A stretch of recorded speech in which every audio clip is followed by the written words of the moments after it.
மகாராஷ்டிரா மாநில சட்டப்பேரவை தேர்தலில் 65.02% வாக்குகளும், ஜார்க்கண்டில் இரண்டாம் கட்ட தேர்தலில் 68.45% வாக்குகளும் பதிவாகியிருப்பதாக தலைமை தேர்தல் ஆணையம் தெரிவித்துள்ளது.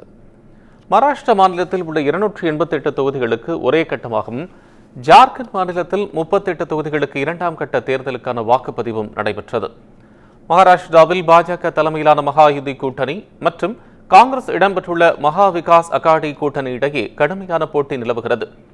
இந்நிலையில் மகாராஷ்டிராவில் நடந்த சட்டசபை தேர்தலில் 65.02% வாக்குகள் பதிவாகியிருப்பதாக தலைமை தேர்தல் ஆணையம் அறிவித்துள்ளது.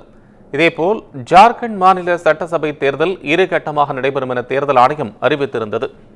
அதன்படி 43 தொகுதிகளுக்கு முதற்கட்ட தேர்தல் கடந்த 13ஆம் தேதியும், மீதமுள்ள 38 தொகுதிகளுக்கு இரண்டாம் கட்ட வாக்குப்பதிவு நேற்றைய தினம் நடைபெற்றது.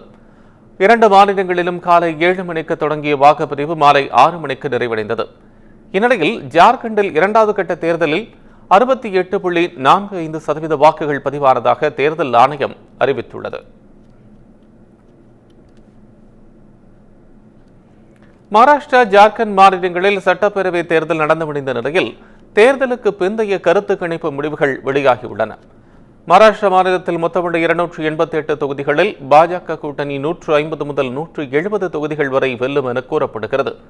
காங்கிரஸ் கூட்டணி 110 முதல் 130 தொகுதிகள் வரையிலும், எதிர்க்கட்சிகள் 8 முதல் 10 தொகுதிகள் வரையிலும் கைப்பற்ற வாய்ப்புள்ளதாகவும் கருத்து கணிப்பு முடிவுகள் தெரிவிக்கின்றன.